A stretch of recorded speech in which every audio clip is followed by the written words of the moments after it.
Good morning. It's just there, starts there. Sorry, that's right. Thank you.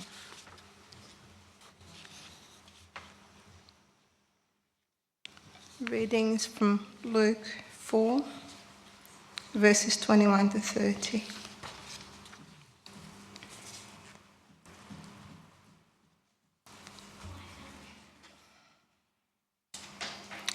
Then he began to say to them, "Today this scripture has been fulfilled in your hearing." All spoke well of him and were amazed at the gracious words that came from his mouth. They said, "Is this not Joseph's son?" He said to them, "Doubtless you will quote to me this proverb, 'Doctor, cure yourself.'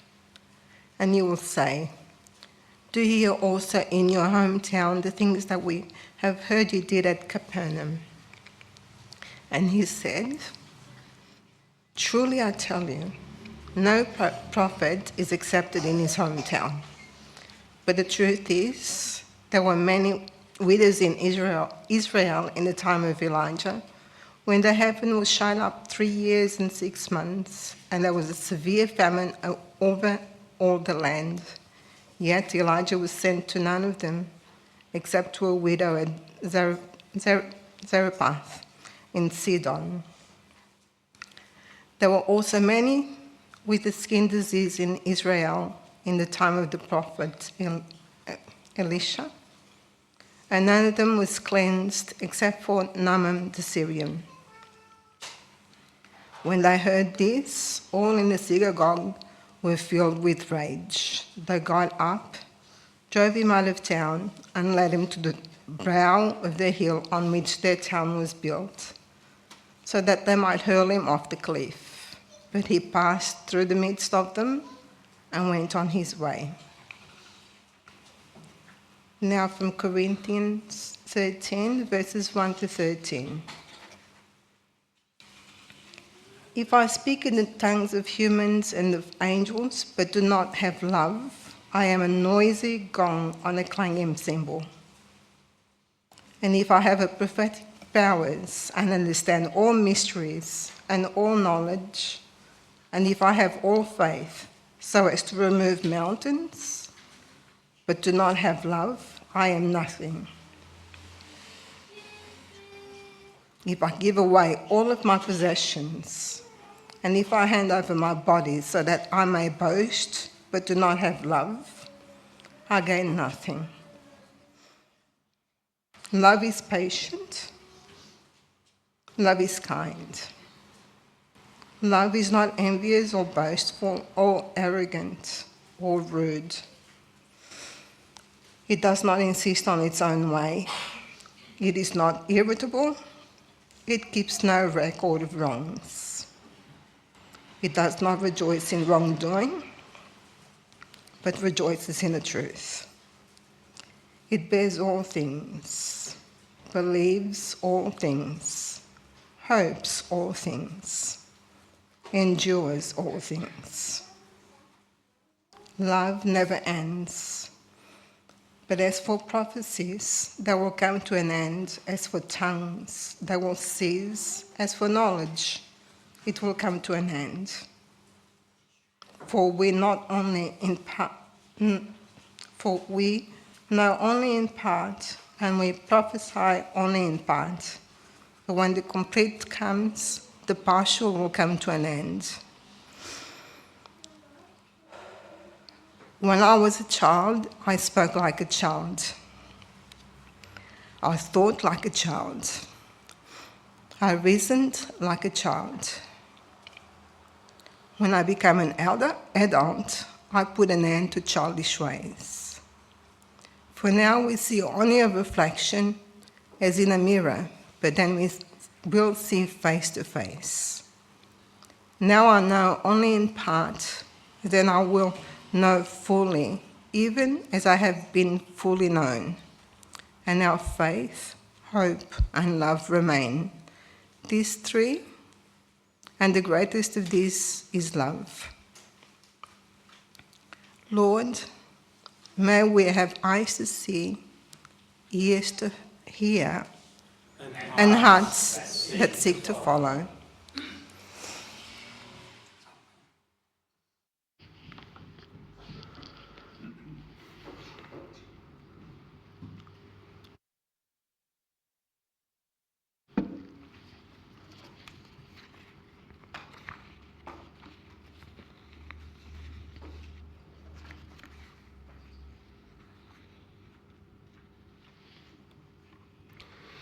You may or may not agree with me when I say that I think Western society is a little fixated on romantic love,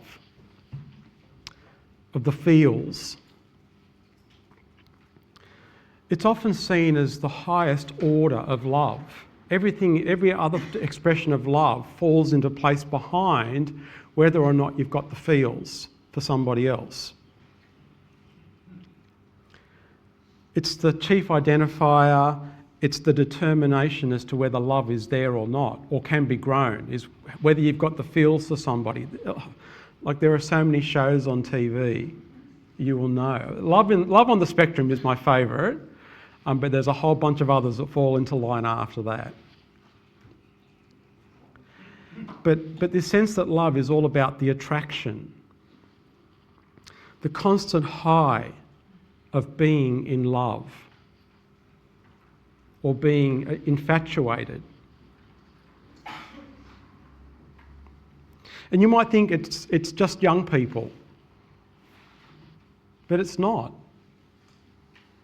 I've seen much older people in this space too, where infatuation is everything. Right through to people who are in nursing homes and find a partner there. Infatuation and affection is the highest order. And let me be clear, there's no question at all that feeling of being in love is a great feeling, right?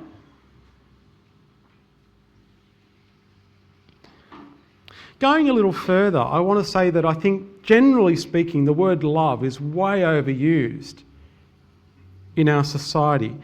And probably what I mean by that is it's a multi-use word, and it can be really hard for the hearer sometimes, especially if English isn't your first language, to understand what you mean when you love something or somebody.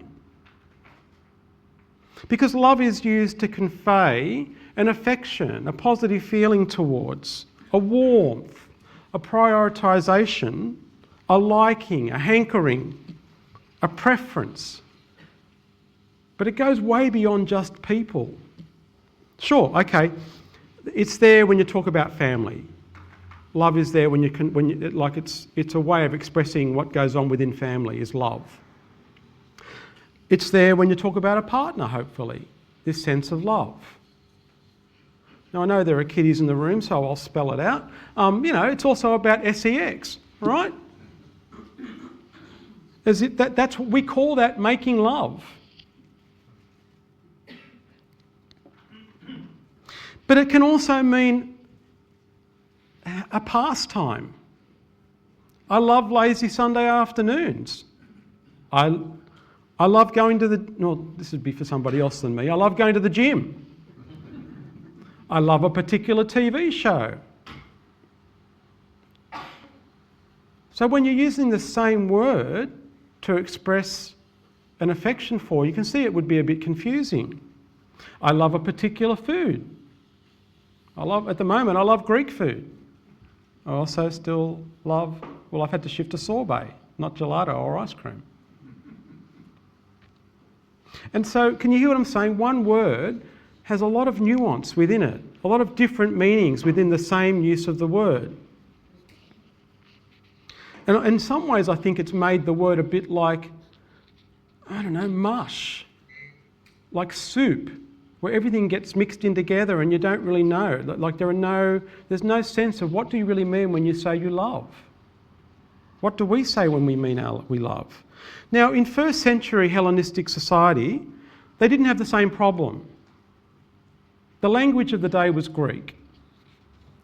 And the hearer knew what you meant based on like your affection or your preference for was expressed in different words. It wasn't just one word equals all. It wasn't just love and that equals everything. They had different words for the kind of ways that they had preferences. Kyle, I'll get you to put the slide up for me if you don't mind. Here's, I know that's small print, but here are 8 different words that were used for this sense of affection. I'll read them out to you because I know that they're in small print. But the first one is, and again, these are in no particular order, but philia. So if I use the word philia in Koine if I was speaking Greek, it would mean that I had a friendship. I had a warm friendship. I had an affection towards somebody and we had a friendship. Now we would just say, oh yeah, you know, I really love, you know, I don't know, I don't want to name anyone in particular. I love you all, in the words of Jeff Fennick. But, you know, but I love you. And in a friendship kind of way. And the word love is just used. But in their time, they would use the word philia. There's this idea of storge, which is familial love, like love within the family was known as storge. If I used the word storge, you knew immediately that I was referring to family and wider family. If the word felicia was used, it was about self-love. It was my self-efficacy. It was a sense of an understanding of my own self. Xenia was the love you expressed as a host, expressing hospitality for a guest. Agape is this sense of unconditional self-sacrificial love. So if the word agape was used, you knew that meant that was a sacrificial, given love expressed unconditionally. Pragma, now, you know, is that sense of practical, duty, obligation, often used, used to be used a lot in royal weddings, you know, like it back in their time, because people got married out of duty to form allegiances and all that kind of stuff. Pragma was the word. Mania, obsession. When you've got an obsession with something, the word mania would be used. And of course, then the last one is eros, which is that passion. Now we've just compounded pushed all those words into one thing and called it love. But in the first century, in Jesus' time, these would have been all the different words that would have been expressed or used to tell people what you meant when you were expressing an affection or a regard for or a desire for or a preference for.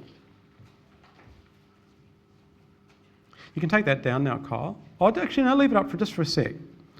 Now, our passage today, the New Testament, the 1 Corinthians 13 passage, which is where I'm going to be focusing a bit today, the word used in the Greek when it talks about love, so Paul starts out, love is patient, love is kind, all that kind of stuff, right?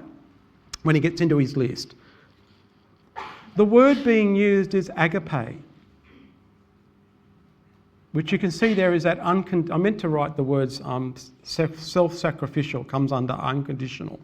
So it's unconditional and it's self-sacrificing, prepared to self-sacrifice.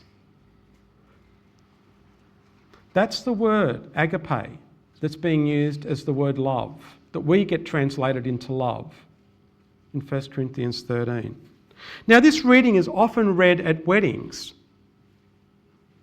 And there is a sense in which self-sacrificial love makes sense in a marriage. But the passage was not written for a wedding. Paul didn't write this with romantic love hearts in his mind. But I'll come to that in a moment. Because what I want to make is this point, is that the word agape, most times when you read the word love in the New Testament, it's the word agape. It's there in our key passages. When Jesus shares the greatest commandment, which comes up in the Synoptic Gospels, love the Lord your God with all your heart, mind, soul and strength, and love your neighbour as you love yourself. It comes up in 3 or 4 of them, right? The Gospels. It's there right the way through. So it must have been something he banged on about a bit. It's certainly memorable. And the word that's there in the Greek is agape.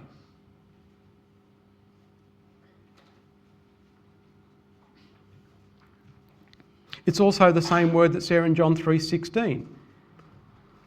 For God so loved the world that Jesus was given, that we may not perish, we may not live lives that are on a downward spiral, but we might know life aeonian. We may know life in abundance. John 3:16. Agape. And there's this sense in which the word is used that you will give of yourself at cost for the benefit of others. So it's the word that's used about God's love for us, that love will come in this sacrificial sense, that this unconditional sense of God's love for us. We've got really good at speaking our faith in ways where love is very conditional. That doesn't reflect the nature of God or God's posture towards us. Because there's this sense in which the word means, and as we learn this in the way that Paul talks about it, that it's love that is given for the benefit of another person. And it's the same word that we get in John 3:16. There's this sense in which that this self-sacrificing is given for the benefit of.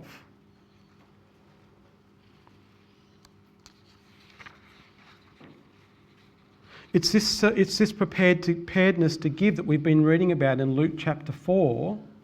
Luke chapter 4 last week and this week about Jesus.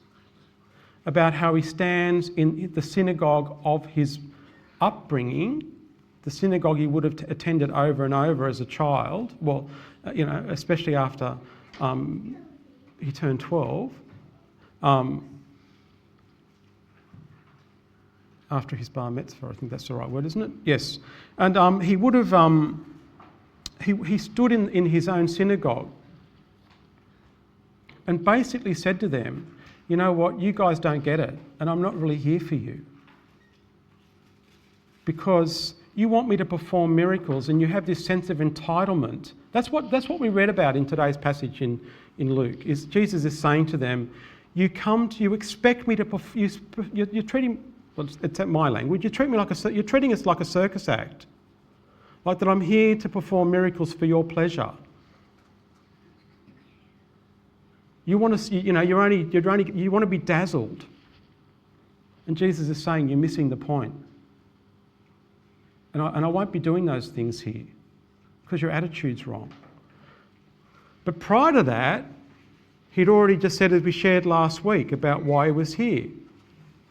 For the poor, for the outsider, for the captive, for the oppressed, for the blind, for people who are on the outside, for people whom life is a struggle. That's why Jesus goes to the cross in the end, as a sign of his self-sacrificing love to try and pave a way for you and me to know how to love properly in that day and age then and our day and age now. And then we come to 1 Corinthians. You can take that down now, Kyle, but I will get you to bring up 1 Corinthians 13.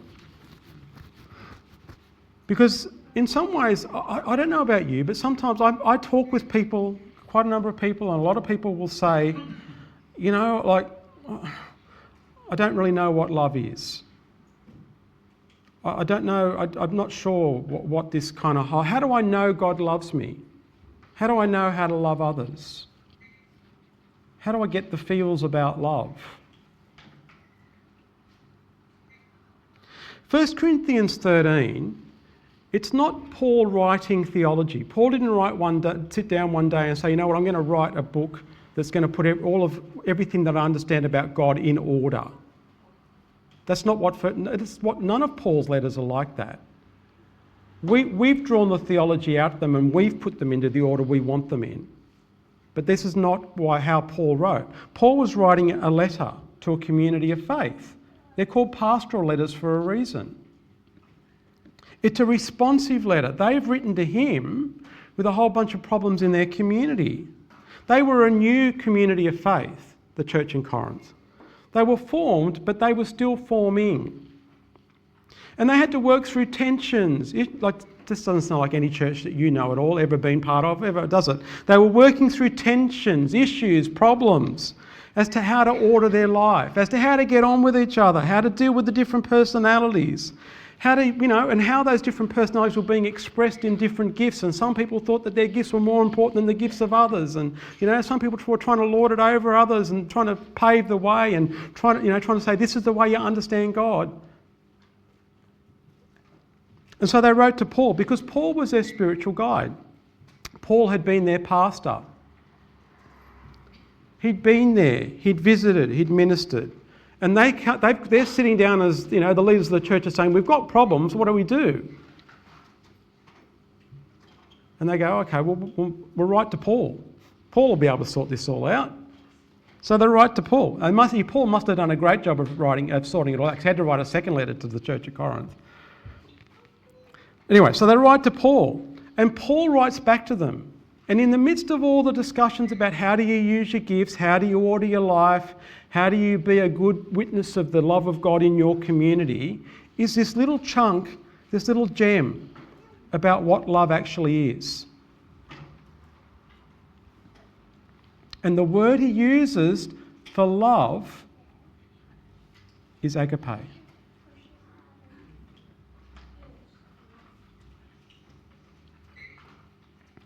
And Paul is saying everything else apart from agape, the works will be there, they'll look great, but they're like clanging gongs. Because if you're doing these things, you might be able to speak in tongues. You might be able to get up and do prophecy. You might be able to correct somebody whose beliefs are wrong. But if you're doing it out of any other motive other than agape, self-sacrificial love, you are a clanging gong. And Paul says to them, because this is what love looks like. If you want to know what love looks like, then this is what it is. If you want to know how to love, if you want to find love in your life, dare I say, if you want to join into For God So Loved the World,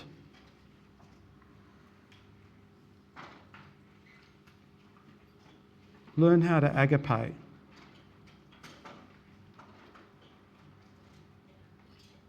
Do you want to know what agape is? Because here it is. He lists it for us in 1 Corinthians 13. And then in this list are things that agape is. And there's a list of things, as part of the list is things, sometimes he expresses it in the negative. It's not like this. In the church, I found we're really good at that. We're really good at pointing out, being a Christian is nothing like that person. We're really good at expressing things in the negative. So what I've done, as I read this through, is I'm going to tell you what it is, and then we can look at it, what it says in the negative, but I want to express what does it mean like as a proactive choice in a positive behaviour or a positive attitude. Let's not just not keep away from things. Let's learn how to do the positives. Let's live them out. So agape, as Paul gives them to us. First one is patience.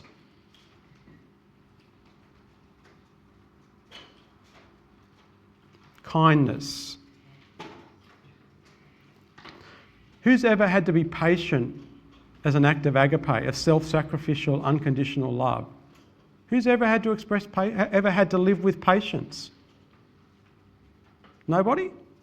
Yeah, I think all of us, patience is a big thing, yeah? Kindness. When have we had to kind of fight the inner thing to rant or to jump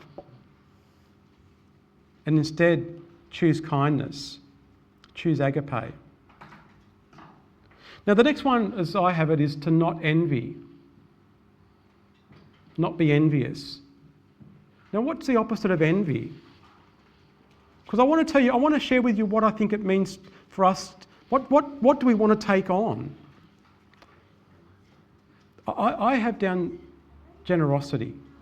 The opposite of envy, the opposite of wanting what somebody else has, is to be generous with what you do have. Yeah? Will that do? Generosity. And that means a generosity of spirit. It doesn't just mean a generosity of your goods or your possessions. It means have a generous spirit. Be prepared to give to others in their points of need. The next one. Sorry, Graham, sorry to interrupt you. Can it be happy for other people? Yeah, it can be happiness. Happiness for somebody else too. Taking delight in what's going on for them. Be happy together. Exactly right. It's a happiness, a joy for somebody else. Yes. Good. Not being boastful. Now, I have here that's about being modest or unassuming. Because not being arrogant is the other one that's easy to jump to, which is about humility. So rather than being arrogant, being humble. What's the opposite, do you think, of not insisting? Or rude. What's the opposite of rude? Sorry, I didn't. What's the opposite, do you think, of being rude? Polite. Yeah. Which actually requires, a lot of these actually require what I would call grace. And grace is that part, as I've shared before. Grace actually, what it really means is it accepting that there's a difference between what the two of us are like and being able to live with that. That's okay. You don't have to be me. A lot of you will be thankful you don't have to be me. I know. You don't have to be, I don't have to be you.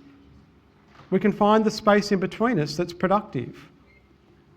That's what grace is. All right. What do I have next? That doesn't insist on its own way. I've got down here that it's about that the difference between insisting on your own way, that the opposite of that to me is being prepared to be consultative, cooperative, being prepared to empower others. Not being irritable, I would take as being easygoing, good-humoured, being able to take each instance in a gracious way, and rather than assuming someone's having a go at you, find a good-humoured way to kind of deal with it and then work it out. Keeping no record of wrongs.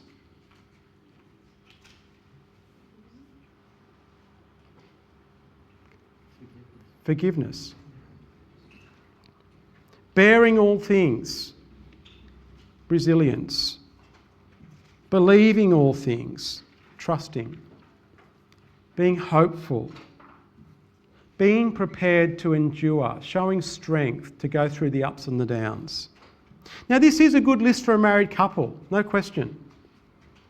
But it's a fantastic list for a community of faith in terms of inner life, but also how that community reaches out into the wider community.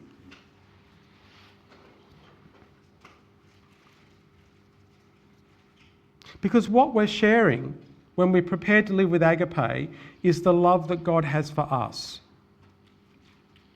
We're trusting that it works.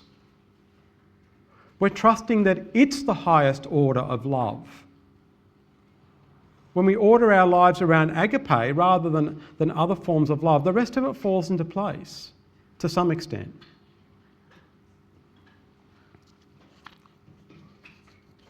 Our love for God, our love for neighbour, agape. God's love for us, agape. If you want to know, if you have a sense, I don't know if God loves me, if you're someone who doubts God's love for you, and I get that, and I can't fix that up for you. I can't fix it in a word or two. I accept that. I'm not telling you how to get your stuff all in order. There's no one word or two words I can give, or a sentence I can give you that will fix that up.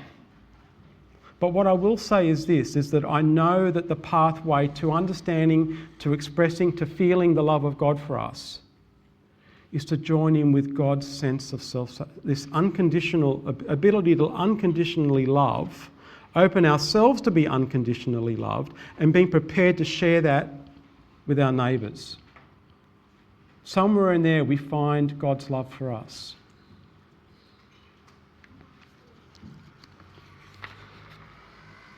The thing about agape is it's not a concept, it's not an idea, it's not a noun, As per usual, you know, I know a little bit about this stuff, but enough to get me into trouble. But it's a verb. When it's often expressed in the New Testament, it's expressed as this is what you do. This is who you're called to be. Agape. Learn it. Be it. It's a movement that has the possibility of making a huge difference in our own lives, in the lives of others around us, in the lives of our community. When we take that on as a way of life. These words from Paul are 2,000 years old, but they hold such depth of truth. They speak into our times now. Because what the world does need now, in the words of Burt Bacharach, is love. And as I've shared before, if you don't know the song I'm talking about, just go down to any of the public toilets on the beaches, because it's the first song that comes on the music when you go to the toilet. Da da da da da. Go and test it, see if I'm wrong. I know it's like that at Bellambi and down at Taronji Beach, the toilets. You go in there, da da da. Anyway, so that's right. I won't leave things in the toilet. What I want to say is this. I just want to say, just to finish up. In the name of Christ, let's commit ourselves to agape. Let's commit ourselves to giving, self-sacrificially, unconditionally. Let's commit ourselves to love God, to love each other. Somewhere in there we will find a love of self, because this, my friends, is the highest order. It's the countercultural, life-giving way, and it will speak much louder than any clanging gong. Amen.